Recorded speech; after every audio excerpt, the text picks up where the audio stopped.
జగన్మోహన్ రెడ్డి పాలనలో గత 5 ఏళ్లలో పెద్దిరెడ్డి రామచంద్రారెడ్డి తన శాఖలలో భారీ అవినీతికి పాల్పడ్డారని, పెద్దిరెడ్డి రామచంద్రారెడ్డి పాపాల పుట్ట పగలబోతుందని, ఆయన త్వరలో అరెస్ట్ అవ్వడం ఖాయమని, ఇలా రకరకాలుగా పెద్దిరెడ్డి రామచంద్రారెడ్డిని ఉద్దేశించి కొన్ని వార్తలు ఇప్పుడు సోషల్ మీడియా వేదికగా చక్కర్లు కొడుతున్న నేపథ్యంలో ఈ అంశం మీద మనం విశ్లేషణ చేసుకునే ప్రయత్నం చేద్దాం. ప్రస్తుతం మనతో పాటు ఉన్నారు ప్రముఖ రాజకీయ విశ్లేషకులు, ప్రముఖ సీనియర్ జర్నలిస్ట్ దుర్గా వడ్లమణి గారు. వారితో మాట్లాడదాం.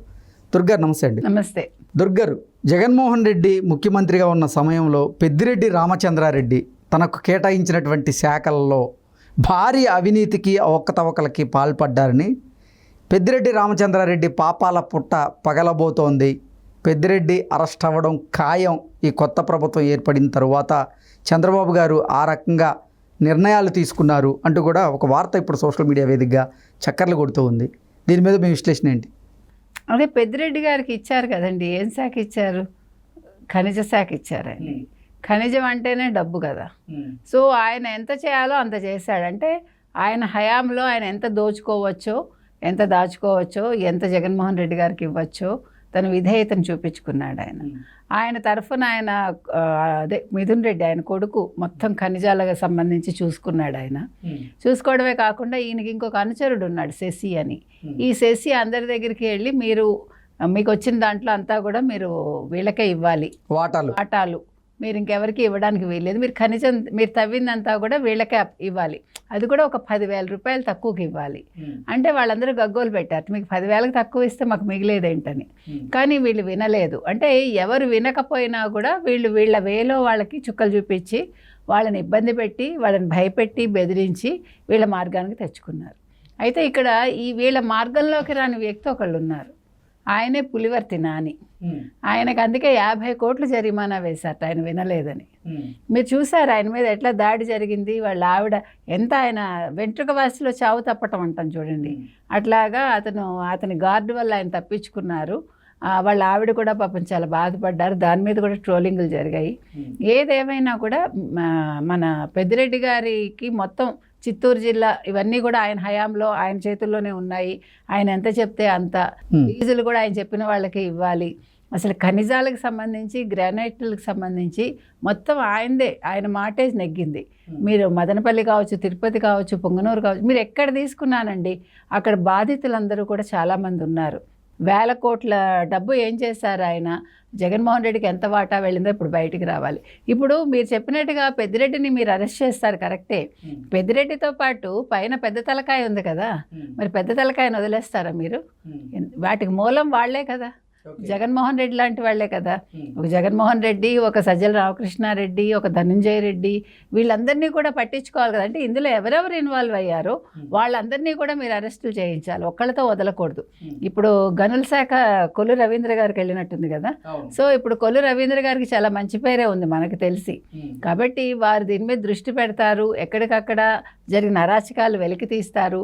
ఇప్పుడు కొత్తగా వచ్చిన మంత్రులకి చాలా పెద్ద టాస్క్ ఉందండి.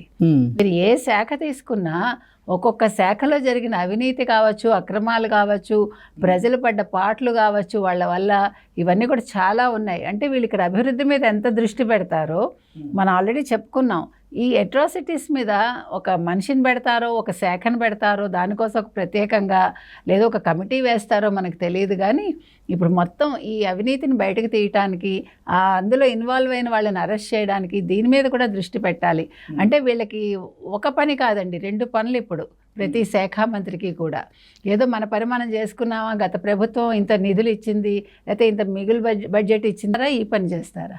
ఇప్పుడు ఎంతంత అసలు అక్కడ ఏమున్నాయో తెలియదండి, ఏ స్కామ్ ఉందో తెలియదు, అసలు ఏ లోటు బడ్జెట్ ఉందో తెలియదు, అంత అయోమయంగా ఉంది. ఇంకొక విషయం ఏంటంటే, ఇప్పుడు ఈ శాఖల్లో పనిచేసిన, మీరు చెప్పటిగా ఇందాక మనం మాట్లాడుకున్నట్టుగా అధికారులు ఎవరైతే ఉన్నారో వాళ్ళు ఇప్పుడు ఏ రకంగా ఉన్నారు? ఆ ప్రభుత్వం వైపే ఇంకా ఉన్నారా, కొత్త ప్రభుత్వం వైపు ఉన్నారా మనకు తెలియదు. సో ఇది కూడా చాలా పెద్ద టాస్క్ వాళ్ళకి. వీళ్ళని నమ్మచ్చా, నమ్మకూడదా, వీళ్ళు ఎంతవరకు నిజాలు బయట పెడతారు, లేదు ఫైల్స్ ఉన్నాయా లేదా? ఆల్రెడీ ఫైల్స్ అంతా మాయమయ్యాయని మనం విన్నాం. ఆ తర్వాత డేటా అంతా మాయమైంది. సో డిస్కులు మాయమయ్యాయి. ఇప్పుడు అది కూడా మళ్ళీ రిట్రీవ్ చేయాలంటే అది కూడా పెద్ద కష్టం కదా. సో ఇది ఒక పెద్ద బాధ్యత అండి బాబు. ఒక్కొక్క శాఖకి ఎంత పెద్ద తలనొప్పి అంటే, ఇవన్నీ చేసి వీళ్ళు గాడిని పెట్టడానికి ఒక ఏడాది పడుతుందో 2 ఏళ్ళు పడుతుందో మనకు తెలియదు. అంటే అభివృద్ధి కూడా నిదానంగానే జరుగుతుంది. పరుగులు పెట్టించినా కూడా అక్కడ సాధ్యం కాదు. ఎందుకంటే ఆల్రెడీ రోడ్లు గతుకులే, ఇవి కూడా ముళ్ళ వాటిలోనే ఉన్నాయి. అంటే ఈ జరిగిన అంశాలన్నీ కూడా. సో మంత్రి పరుగు పెట్టాలనుకున్నా, అధికారులను పరుగు పెట్టించాలనుకున్నా కూడా సాధ్యమయ్యే పని కాదు. ఇవన్నీ కొంచెం నత్తనడకనే సాగుతాయండి. ఏదేమైనా పెద్దిరెడ్డి మనం చూసాం, మిథున్ రెడ్డి లాంటి వాళ్ళ నియోజకవర్గాలు వదిలేసి పిఠాపురం వెళ్ళి కూర్చున్నాడు ఆయన.